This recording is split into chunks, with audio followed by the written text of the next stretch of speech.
Welcome to Pharmacy Lectures, Pharmacy Made Easy, explained by someone who's lived every late night, every viva, and every tough concept. So let's go and make this simple.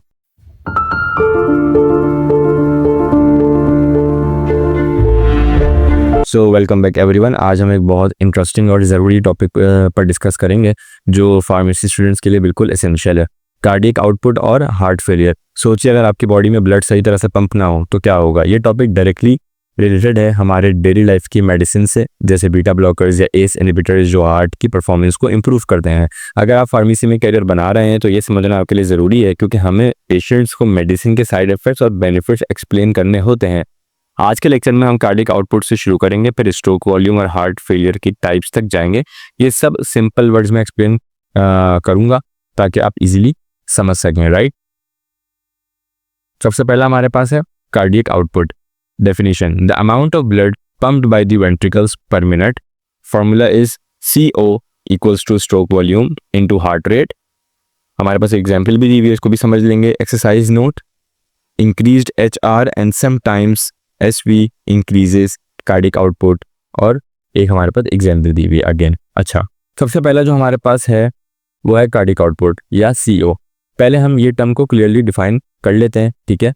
Cardiac output मतलब है वो amount of blood जो ventricles कौन होते हैं, ये heart के वो चैम्बर्स हैं जिन्हें वेंट्रिकल्स कहते हैं, राइट, हर मिनट में पंप करती हैं। सिंपल वर्ड्स में ये बताता है कि हार्ट कितनी एफिशिएंसी से ब्लड को बॉडी में भेज रहा है, राइट। अब इसका फॉर्मूला क्या है?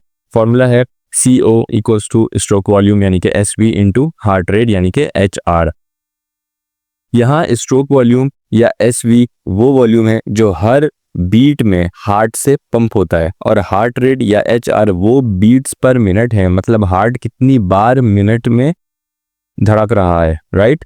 एक एग्जांपल देता हूँ ताकि ये और क्लियर हो जाए। सपोज SV अप्रोक्सीमेटली 60 मिलीलीटर्स है और HR approximately 80 beats per minute है, जैसे यहाँ पे लिखा हुआ भी है, राइट।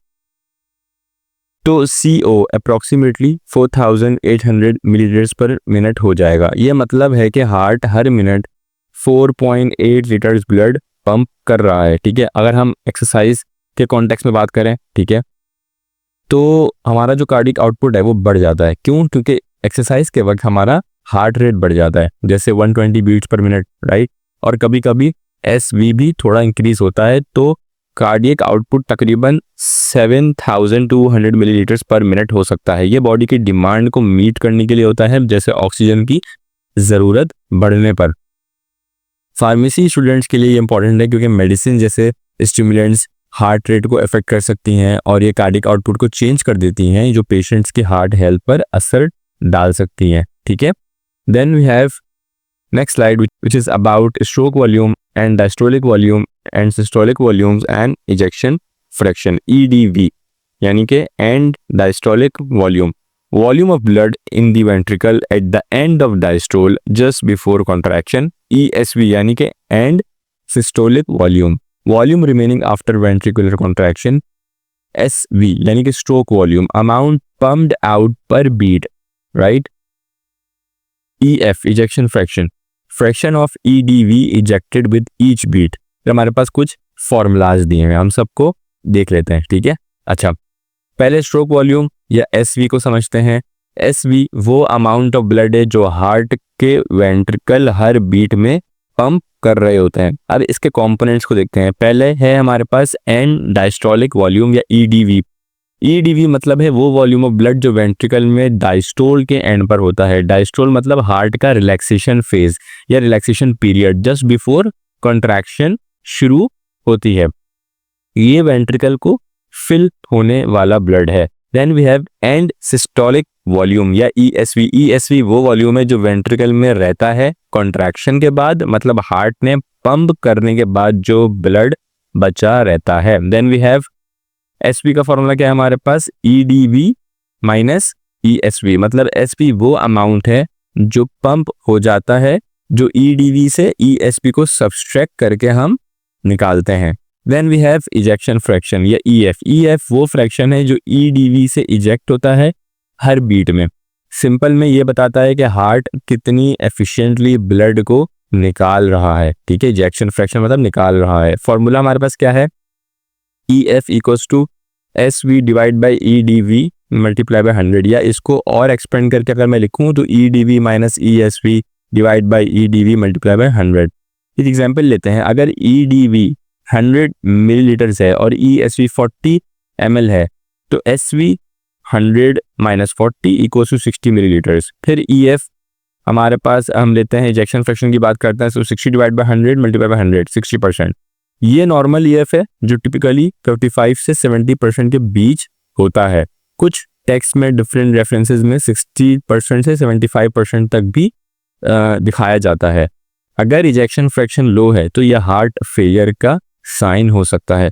फार्मेसी स्टूडेंट्स, ये टर्म ज़रूरी है क्योंकि हमें ड्रग जैसे डायूरेटिक्स या आइनोट्रॉप समझनी है जो EDV या SV को अफेक्ट करते हैं। फॉर एग्जांपल डायूरेटिक्स EDV को कम कर सकते हैं बाय रिड्यूसिंग फ्लूइड ओवरलोड। फिर हमारे पास है heart failure overview.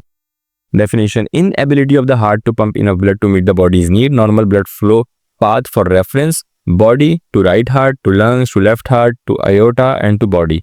Frank Starling principle, the basic idea, greater venous return increases preload which increases contractile force and CO up to a limit.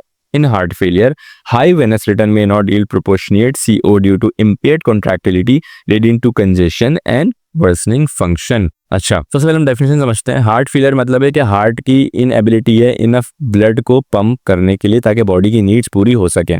Simple words में heart इतना मजबूत नहीं रहता कि वो बॉडी को ऑक्सीजन और न्यूट्रिएंट्स प्रोवाइड कर सके। रेफरेंस के लिए नॉर्मल ब्लड फ्लो पाथ ये है, बॉडी से ब्लड राइट हार्ट में जाता है, फिर लंग्स में, फिर लेफ्ट हार्ट में, फिर एओर्टा से बॉडी में वापस। अगर ये पाथ डिस्टर्ब हो जाए तो हार्ट फेलियर होता है। अब फ्रैंक स्टार्लिंग प्रिंसिपल को लिखते हैं। ये बेसिक आइडिया है कि अगर वेनस रिटर्न या ब्लड का वापस हार्ट में आना ज्यादा हो तो ये प्री लोड को इंक्रीज करता है जो कॉन्ट्रैक्टाइल फोर्स या हार्ट की कॉन्ट्रैक्शन की स्ट्रेंथ को बढ़ाता है और इससे कार्डियक आउटपुट भी बढ़ जाता है, लेकिन ये एक लिमिट तक ही होता है।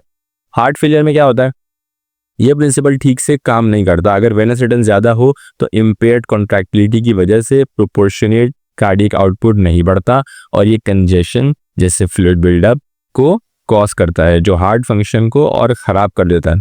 फार्मेसी एंगल से ड्रग्स जैसे एस इनहिबिटर्स HF को मैनेज करते हैं बाय इंप्रूविंग ब्लड फ्लो और reducing workload.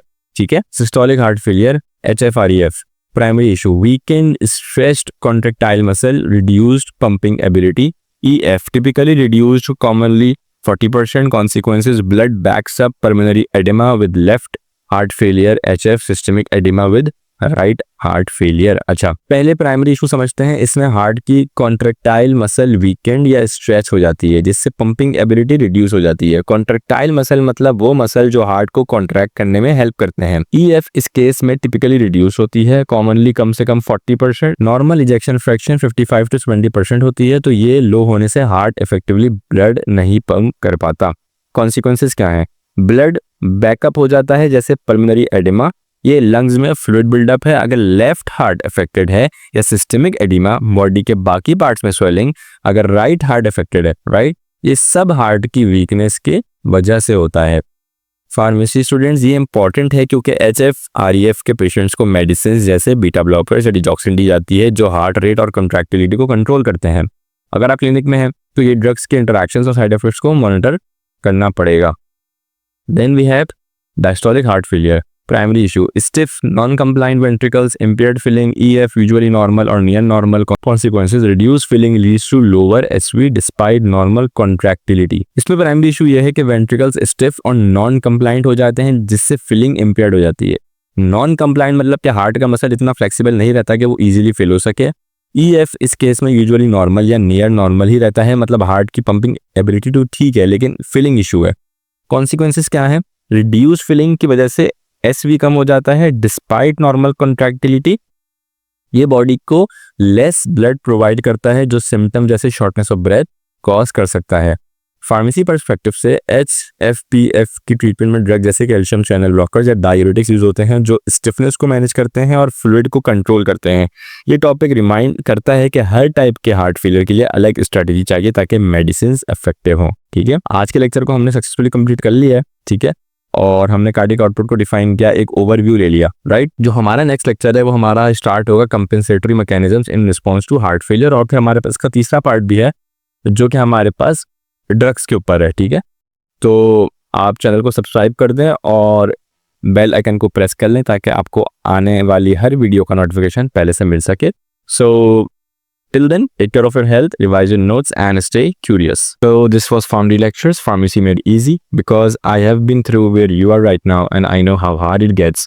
So if this helped you, pass it on, take care, keep learning, and Allah Hafiz.